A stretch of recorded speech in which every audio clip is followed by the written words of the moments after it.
కొబ్బరికాయలు కొట్టి నీళ్లు కొట్టి కాలువలు వెళ్ళిపా.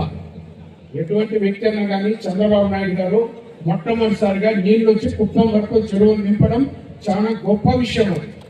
అంతేకాదు మీరు కనీసం అంటే అందరినీ వాళ్ళ నీళ్ళని ఓపెనింగ్ కుప్పానికి పోవాలంటే కొన్ని కోట్ల రూపాయలు ఖర్చు చేయడం జరిగింది. కానీ దాన్ని రైతులు ఎవరు కూడా గమనించరా. ఈ రోజు ఏంటంటే కుప్పం నీటి వరకు వస్తే, అంతేకాకుండా అమర్నాథ్ రెడ్డి గారు మన అసెంబ్లీలో మాట్లాడినారు, మాకు అటువైపే కాదు పరమటి తాలూకాలకు కూడా ఈ కాలువ నీళ్ళన్నీ కూడా పంపించాలని. అది సబ్జెక్టు అసెంబ్లీలో మాట్లాడితే దాన్ని బుక్ చేస్తారు. అదే గతంలో ఉన్నాడు, మాకు ఆయన సబ్జెక్టు తెలియదు. ఇదే అమర్నాథ్ రెడ్డి చేయాల్సింది ఆయన తినేది.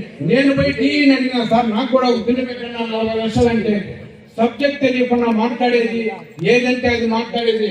అట్లా వ్యక్తులకి పార్టీలో టికెట్ ఇస్తే ఎంత మాత్రం పార్టీ బాగుపడుతుందని కూడా ఆలోచన చేయాలి. ఎందుకంటే నేను ఎంపీపీగా ఉన్నా, అమర్నాథ్ రెడ్డి గారు ఎమ్మెల్యేగా ఉన్నారు, మా అన్న సొంత ఎమ్మెల్సీ ఐపీఎస్ రెడ్డి గారు ఉన్నారు. మేమిద్దరు కూడా ఒకవేళ మా అన్న అధికారిగా ఉండి కూడా అమర్నాథ్ రెడ్డి అధికారిగా లేకపోతే కూడా అమర్నాథ్ రెడ్డి అనే చేతులు మేము ఓటమి చెందితే కూడా మళ్ళా మేమిద్దరు కలిసి అమర్నాథ్ రెడ్డికి ఎందుకు చేస్తాం పట్టింది దాన్ని ఆలోచన చేయాలి జనాలు. అప్పుడు కృష్ణమూర్తి కానీ మా గౌడ్ కానీ వీళ్ళంతా కూడా మాతో ఉన్న వాళ్ళు అందరూ కూడా మేమిద్దరు అన్నదమ్ములు అమర్నాథ్ రెడ్డికి చేయండి అని ఎందుకు చెప్పాలా, దాన్ని ఆలోచన చేసే పండే జనాలు. ఎంతసేపు మాట అరే వాళ్ళిద్దరు అమర్నాథ్ రెడ్డి చిన్నోడు కావచ్చు, మా ఆయన పెద్దోడు కావచ్చు, పెళ్లిలో మా అన్న కూర్చుంటే అమర్నాథ్ రెడ్డి ఉంకొని మాట్లాడతాడు, అయ్యో రెడ్డి రెడ్డి అన్నాడు. ఓడు గెలుపో సహజం. చంద్రబాబు నాయుడు కూడా చంద్రగిరిలో కుప్పంలో గెలిచినాడు. అవి వదిలేయండి, ఒకసారి ఏమాత్రం ఒకసారి ఇదే అవుతుంది. అమర్నాథ్ రెడ్డి అన్న మాతో బాగా కలిసి మంచి ఉంటాడు. ఆయన ఏం చేస్తాడంటే ఖర్చు మూసి పెట్టుకుంటాడు. మా ఆయన వాడెవరో ఇల్లు తెస్తున్నాడు, పదరా స్వామి దిగింది మేము వెళ్ళింది. కొన్ని విషయాలు మీకు గుప్తంగా చెప్తాను. కాబట్టి 2029 కూడా మనం ఏం చూడాల్సిన పని ఏం లేదు. 25 పంచాయతీలో కాబోయే సర్పంచులు మీరు, మా మండలాలే కాకుండా మీ మండలంలో కూడా ఎంపీటీసీలు కొంత ఆయన కూడా గమనించాలా. ఆయనకు కూడా మనం ఒక పంచాయతీ ఒక మండలం అంటే తల తిరుగుతుంది. నియోజకవర్గాన్ని ఆయన కూడా కొంచెం ఇదిగా ఉన్నట్టు తెలియని వ్యక్తి ఏం కాదు. అందులోనూ అమర్నాథ్ రెడ్డి గారు కొంచెం పొట్టి హైట్, తెలివి ఎక్కువ, కానీ ఏమి మాట్లాడుతూ బయటపడ్డా నాకు బాగా తెలుసు. కాబట్టి మీరు అనుకోని ఆడిపి చెప్పుకొని పోయిన సమయం సరే పోరా అంటాడు, మళ్ళీ అయిపోయినాక ఏం చేస్తాడు. ఎవరు కూడా ఇదిపడదు. పదవులు లేకపోయినా సర్పంచులు కాకపోయినా అతనికి మళ్ళీ మనం అవకాశం ఇవ్వాలి. వస్తాడు ముందు కూడా మనం చేసినాడు అని తెలుస్తుంది. అది లేకుండా ఇప్పుడే వ్యతిరేకంగా మాట్లాడేది ఇలాంటి పనులు నేను చేయొద్దండి. తప్పకుండా 2029లో నన్ను కూడా చాలా మంది అడుగుతారు, ఏం నన్ను మీటింగ్కి రావాలని. ఏడయ్యా దినమో కొన్ని పనులు ఉన్నాయి. నేను 2028 నుంచి కంటిన్యూగా ఉంటాను బా, ప్రతిరోజు నియోజకవర్గాల్లోనే ఉంటానని చెప్పి కూడా తన బంధువర్గాలు కూడా అందరికీ కూడా క్లుప్తంగా తెలియజేసినాను. 2003 ఏమన్నా నాకు చిన్న కోరిక ఉంది, మొన్న మెజారిటీ తక్కువ కాబట్టి 2029లో దాన్ని డబ్బులు కొట్టేస్తే అప్పుడు తృప్తిగా మీ అందరితో కూడా మాట్లాడి సంతోషిస్తా. ఎందుకంటే అతను మాట్లాడే మాటలకి మీ నాయనికి చరిత్ర ఉంది, మీ కుటుంబానికి ఉంది. నేను 32,000తో గెలిచా, నువ్వు ఎట్లా గెలిచినావురా నాయనా చెప్పు, అది చెప్తే కదా. అది చెప్పండి, నాకు బాగా అవుతుంది. ఈ సెల్ ఫోన్ ఎత్తుంటే పగలగొట్టేద్దామని అనిపిస్తుంది. అవంతా మాట్లాడకూడదు. నేను కూడా ఒక గ్రామ పంచాయతీలో సర్పంచ్గా నిలబడి నా తండ్రి సంతూర్ ప్రెసిడెంట్ ఓడిపోయినా, ఒక అనామకం చేతిలో ఓడిపోయినా. ఇప్పుడు కంటిన్యూగా మా భార్య ఏకగ్రహం. రేపు కూడా ధైర్యం ఉంటే ఎవరు కూడా చేయలేరు.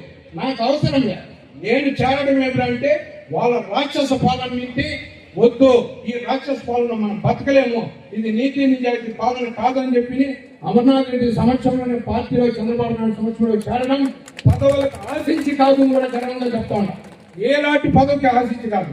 నేను 2029 దాకా కూడా పార్టీకే పనిచేస్తాను. ఇంకా రెండో పార్టీ అంటే నాకు లేదు. ఇది కావాలంటే చాలా మంది రికార్డ్ చేస్తూ ఉంటారు. నాకు నేను ఏదో మినిస్టర్ చేస్తామంటే కూడా నాకు వద్దు. ఎమ్మెల్సీ చేసినారు, అంతా చేసినారు, అయిపోయింది, నాకు ఇంకా అవసరం లేదని చెప్పి కూడా తెలియజేస్తూ ఈ రోజు మీ అందరితో కలిసి మీరు కూడా అందరూ కూడా అన్యోన్యంగా ఐకమత్యంగా ఉండి తప్పకుండా ఆయన మీద మచ్చలేదు. నాకు తెలిసి ఇప్పటి నుంచి కూడా మచ్చలేదు. ఒక్కోసారి ఎంపీపీగా ఉండి ఇద్దరు తెల్లవారు లేట్గా వస్తే ఆఫీస్లో కూర్చోండేవాడు. వీళ్ళు ఆఫీసర్లు భయపడిపోయి ఎమ్మెల్యే కదా రోడ్డు మీదకి వచ్చేసేవాళ్ళు. ఏమి నా వచ్చేస్తుందా అని చెప్పి సమయం వస్తే ఎమ్మెల్యే కూర్చోమంటూ పేపర్ చదువుతూ ఉంటాడు. ఏమన్నట్టున్నా ఏమో నీళ్ళు వస్తే పదా అంటాడు. ఎంత అన్యోన్యం, ఎంత ఆప్యాయత చెప్పి ఆలోచన చేయండి. గొప్ప గొప్పే, తప్పు తప్పే. అట్లా ఎవరో అతని గురించి చెప్పనవసరం లే. వాళ్ళు ఏదో మీటింగ్ పెట్టే రైడింగ్కి వస్తారు, మీసాలు పెట్టి అంతా సహజం. మనం ఇచ్చారు అట్లా చేశారు.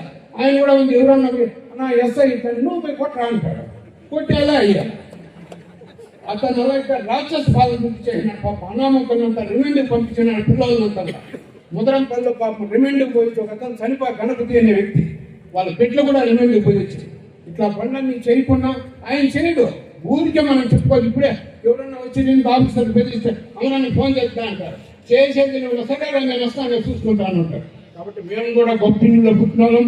మేము ఎవరిని కూడా కొట్టిల్లా మా చేయితో మేము అప్పుడు ఉన్నప్పుడు కూడా వాళ్ళ బూతులు తిరిగేటప్పుడు కూడా ఎప్పుడు మేము ఒకరితో మాట్లాడుకునే వ్యక్తులు కాదు, అన్యోన్యంగా ఉండేవాళ్ళు. ఇది శాశ్వతంగా ఇట్లే ఉంటుందని కూడా మీకు అందరికీ కూడా తెలియజేస్తూ మీరందరూ కూడా అమరన్న నాయకత్వంలో అందరూ కూడా పనిచేయండి. మీరు తప్పవలసింది ఏం లేదు. అన్ని పథకాలు వస్తా ఉన్నాయి యూట్యూబ్లో వాళ్ళు క్లియర్గా తెలుస్తా ఉంది. ప్రతి ఒక్కరికి కూడా పెన్షన్ 250 ఇచ్చే లోపల అయిపోయింది. ఒకేసారి 1000 రూపాయలు 4000 ఇచ్చింది మర్చిపోతుందా చెప్పండి. అమ్మకం ఒకటి ఒకరికి వస్తామని ఎంతమంది